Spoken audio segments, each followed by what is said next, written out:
नमस्कार, मैं राजकुमार श्री औरबिंदो सोसाइटी से आप सभी का हार्दिक स्वागत करता हूं। हम शिक्षा में शून्य निवेश नवाचार कार्यक्रम ZII द्वारा संकलित एक रोचक नवाचार के बारे में विस्तार से जानेंगे। इस वीडियो में मैं आपको इनोवेटिव पाठशाला के अंतर्गत यूपी बोर्ड के कक्षा 2 के हिंदी पाठ्य पुस्तक के पाठ संख्या 13 किसान की चतुराई को एक नवाचार अभिनव शिक्षण तकनीक की एक गतिविधि थीम आधारित उपस्थिति के माध्यम से क्रियान्वयन करना बताऊंगा। वैसे तो इस पाठ को ZII के कई नवाचारों के माध्यम से पढ़ाया जा सकता है, परंतु इस वीडियो में हम इसे थीम आधारित उपस्थिति के माध्यम से क्रियान्वयन करना सीखेंगे। सबसे पहले मैं आपको इस पाठ के सार के बारे में बता देता हूँ। प्रस्तुत पाठ किसान की चतुराई कृषि और ऋतुओं पर आधारित है।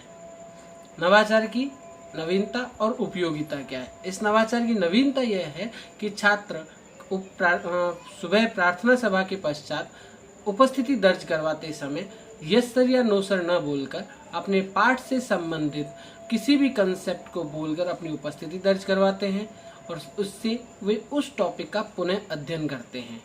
इस नवाचार की अवधि कुल 20 मिनट है। नवाचारी शिक्षक इस नवाचार की क्रियान्वयन प्रक्रिया के माध्यम से छात्रों को नाम वाले शब्द, काम वाले शब्द, नए शब्द इत्यादि का पुनः अध्ययन आसानी से करवा सकते हैं। जहाँ तक पूर्व प्रबंधन की बात है, इसमें शिक्षक को किसी भी प्रकार का कोई पूर्व प्रबंधन करने की आवश्यकता नहीं होती है।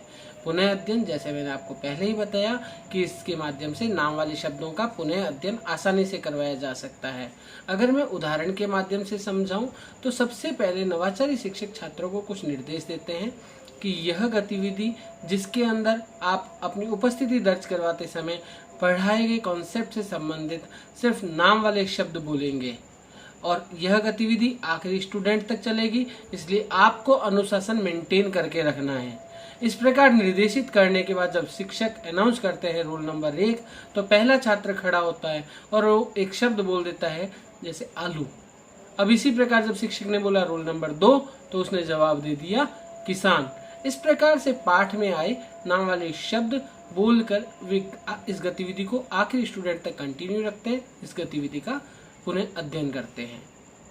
अब हम बात करते हैं इस नवाचार के माध्यम से सीखने के कई प्रतिफल प्राप्त होते हैं, जैसे कि विविध उद्देश्यों के माध्यम से जब बच्चे आपस में बात करते हैं तो वे या तो अपनी पर्सनल लोकल टोन यूज करेंगे या फिर अपने विद्यालय की भाषा को यूज करेंगे, जिससे उनमें आत्मविश्वास की बढ़ोतरी होगी। वे एक दूसरे के साथ कॉन्फिडेंटली बात कर पाएंगे, कही गई बात या फिर कहानी को ध्यान से सुनेंगे, अपनी अभिव्यक्ति व्यक्त करेंगे। इसी प्रकार वे अपनी कल्पना से कहानी या कविता का निर्माण करते हैं, एक दूसरे को सुनाते हैं। इसी प्रकार अपने स्तर और अपनी पसंद के अनुसार जो भी चित्र या फिर कोई पाठ या कहानी उनके सामने है, वे उसमें अपनी रुचि दिखाते हुए उसे पढ़ते हैं और एक दूसरे से प्रश्न पूछते हैं। इसी प्रकार अपनी निजी जिंदगी और परिवेश से उनको जो भी अनुभव प्राप्त हो रहे हैं, उन अनुभवों से भी वो कई बातें सीखते हैं। कहानी, कविता इत्यादि के अंदर कही जाने वाली बातों को सीखते हैं, उनके बीच में सामंजस्य बिठाने का प्रयास करते हैं। भाषा की पहचान करते हैं, अक्षरों की पहचान करते हैं, ध्वनियों की पहचान करते हैं, समान शब्दों को समझने का प्रयास करते हैं। इस प्रकार वे काफ़ी चीज़ें अनुभव करते हैं। इस नवाचार को क्रियान्वित करते समय कई बातों को ध्यान में रखा गया है, जैसे इस पाठ को अक्टूबर माह में पढ़ाया जाना चाहिए, साथ ही साथ इस गतिविधि को आखिरी स्टूडेंट तक कंटिन्यू किया जाना चाहिए, सभी छात्रों को समान अवसर मिले, इस बात को ध्यान रखना चाहिए। इस नवाचार के क्रियान्वयन में NCF 2005 के उद्देश्यों को ध्यान में रखा गया है, PTR अनुपात को ध्यान में रखा गया है।